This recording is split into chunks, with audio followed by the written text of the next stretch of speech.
All right, what's up, Worldwide Family YouTube land? Back at it again. One more day to the good. Welcome back to the channel for those that are returning. My name is Jimmy Flips. This is Jamestown Trading Company. So, what I do here on YouTube, for those that are new, is that I do a daily vlog of my journey as a domestic arbitrage merchant, which is a reseller. So I am a super small company. I have been at it just a little over a year, and I am pretty well going strong. I'm happy with the progress. That being said, for those that are new, I am in the middle of day 12, day 11. Oh goodness, I forget, I gotta do the math, of a 30-day rollout from one company to the next, regardless whether it's 11 days or 12 days. Goodness.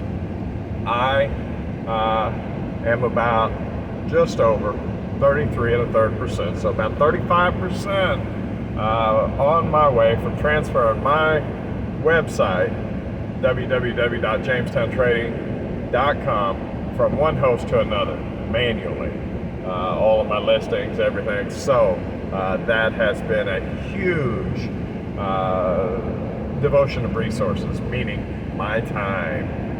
Normally I'm spent listing new inventory. I also have a regular job that I do, a 9 to 5, so to speak. It's never 9 to 5.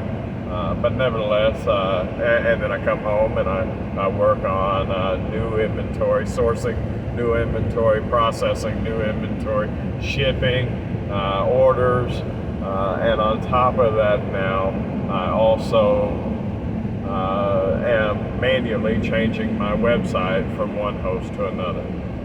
So, very labor intensive compared to what it was. Not much sleep. I've been working on this now.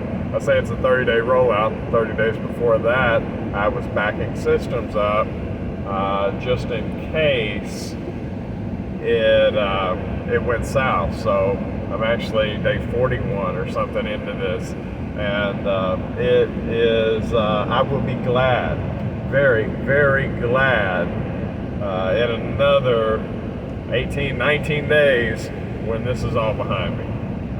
It is well worth it. The old domain, or the old host, same domain. I'm learning new terminology. Basically, my AT&T and my Verizon, my GoDaddy and my Shopify.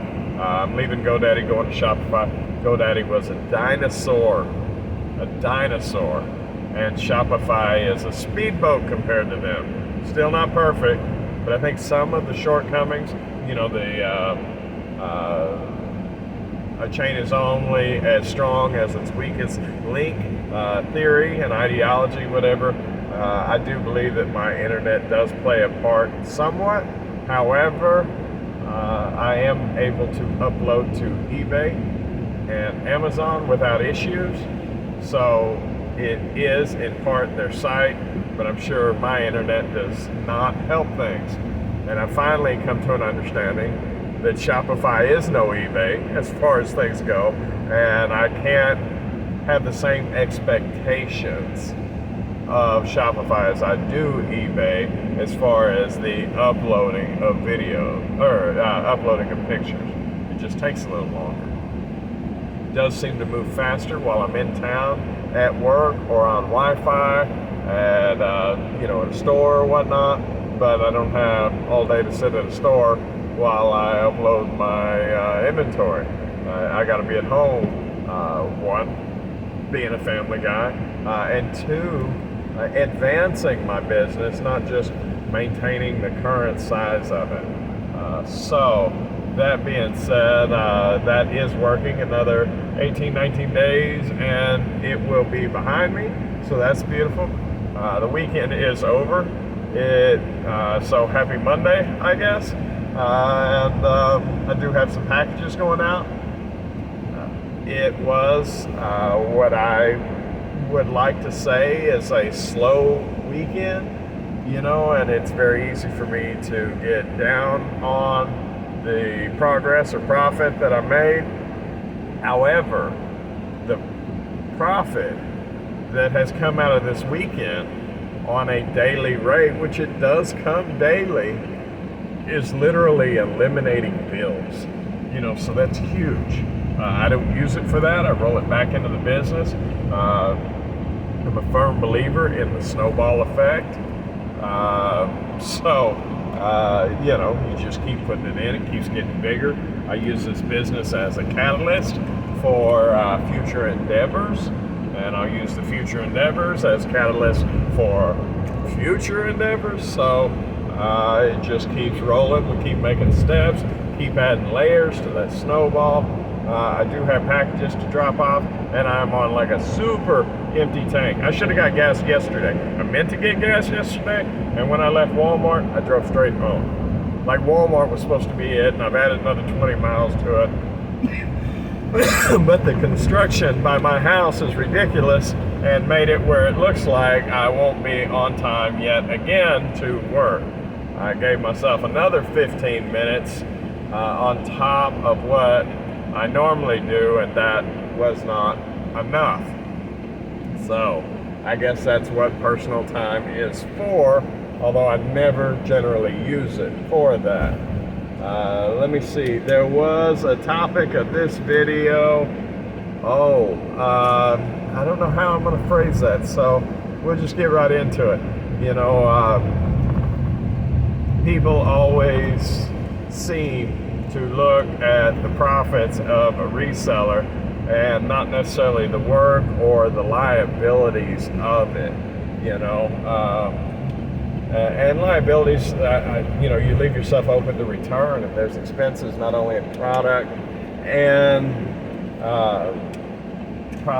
boxes, time, shipping, coming back. Now I am going to try to pause this. I got to drop off my videos. I've never done this before. You know better than I do whether or not this is going to work, because I may or may not be back, and you should know. So, all right, it looks like we are back up and going. Now I still got to get gas because I am in dire straits. But case in point on the returns, or no, not on returns, on liabilities. I bought a beautiful, and I was going to bring them to show you how beautiful. But driving down the road, that's probably not a smart thing. So I left them at the house, also known as I forgot them, because I was going to show you. I really want to show you how nice these shoes were.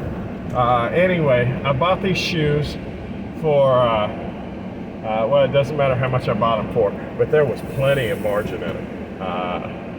And maybe I need to get more comfortable about talking about my products and about the margin. However, I'm not there yet. So I bought these shoes. They were, there was huge margin. I'll be right back. Let's try that again. All right, I'm back. I literally put like $7 in because I have to get to work. I didn't even shut the truck off. Anyway, huge margin on the shoes, right? And beautiful. These Nike golf shoes, leather, brown and white, beautiful. I mean, if you like brown and white and leather shoes, these couldn't have got any better. You know what I'm saying? And it was so little money that I picked them up at. And it wasn't like a too good to be true amount. It was just a thrift store amount, and I ended up getting a new pair of shoes. That does happen. And matter of fact, at one thrift store that I go to, it happens to fairly frequently.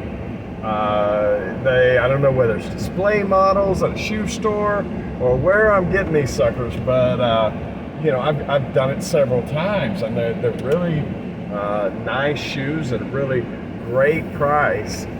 Anyway, I listed I cleaned up like maybe 2 or 3 little scuff marks on them from transfer, sitting in a box with other shoes. It takes me 5 minutes to get these things back to looking brand new, which they were. They never touched the ground. I take the pictures, I do the listing. I spend the 15 minutes or whatever it takes me. Some people do it faster. It takes me 15 minutes or so to do the listing, and I'm looking at it and I see just a hint of glue around the sole, man, that didn't belong there. And anyway, I grabbed, let's see, is that gonna make it better for y'all? Ooh, it does a little bit. Anyway, I grabbed the sole and I tweaked it, and half of the thing came off in my hand, man. Oh, I was so upset. I mean, like, frustrated, not at the loss of time, but just at the loss of possible revenue. You know, I'd post these things for like $80, which was a steal for the customer, and I'm telling you, what do you call that, a windfall for me? Huge, you know, compared. I mean, we're talking, well, if I tell you numbers, then whatever. So now I have a brand new pair of shoes with half a sole off sitting at the house, you know, and I got to consider that lucky, because what if I hadn't seen that and I sent that to a customer? You know, not only my reputation, but the expense of sending it there and then, you know, possibly sending it back. I do believe that it's worth repair, but nevertheless, I mean, that would have been, let's just say, a disappointment for the customer, you know, and then to think whether or not, and I offer total free returns, easy, no hassle. I hit the button despite whatever frustration I might feel. I hit the button, I make it happen each and every time. So, I mean, they would have been made whole, but I mean, you know, for someone to spend the time shopping, to get them to wait on them, right?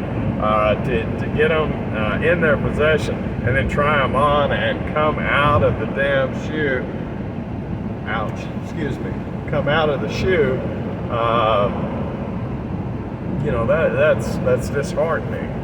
So I'm glad that didn't happen. But, you know, some of these things that I buy are never fruitful. And you know, that eats into the profit margin. So it's not all fun and games.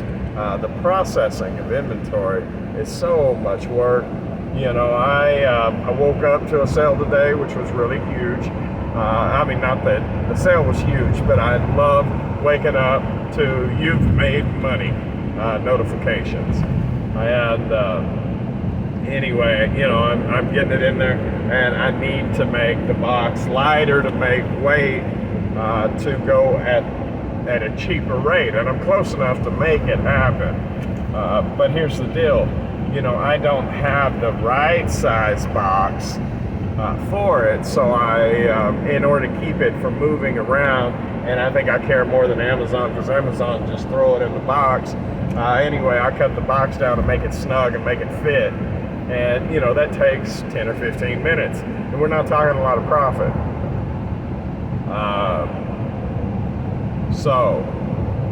You know, I go ahead and I spend that time. And you know, I've spoke about processes before and taken a look at them. And I do focus on the process and not the profit in some regards. And I'm focused on the profit because I also run a business. What I'm saying is there are things that I do right now intentionally by default that cost me money. The time it takes to cut the boxes down. Eventually, I will have enough sizes of boxes to accommodate those things. You know, so the time lost there with the shoes, the time lost with the boxes, those things eat into our time as resellers. Now, I started out with, I would buy a box when I would get a sale. I mean, how inefficient was that? And then I would buy 10 boxes at a time of a couple different sizes, and if I needed something bigger, then I would go buy it. How inefficient was that, you know? But that's just getting started. You know, now I have, half a dozen regular mail boxes. I've got half a dozen post office boxes that I use. Not that I use post office boxes a whole lot. I do use the shoe box. I occasionally, rarely use the large flat rate, especially like when I'm going to. Oh, that is cold. Oh, and he drops the ball. Lose focus for a minute, and look what happens. Oh, I'm covered in Dr. Pepper. Anyways, so, and I do like the large flat rate envelopes. Those are freaking cool for some things. Anyway, whole point to that is we lose time and lose efficiency in several different ways that if I don't focus on the processes of it, this thing isn't profitable. But by focus and fine-tuning and dialing in the processes that I am putting into place, and by taking a look at those on a regular basis, it will lead to more and more profit margin. My time is up, guys. My vehicle is soaked in Dr. Pepper, so and I am late to work, so y'all have a wonderful day. Bye.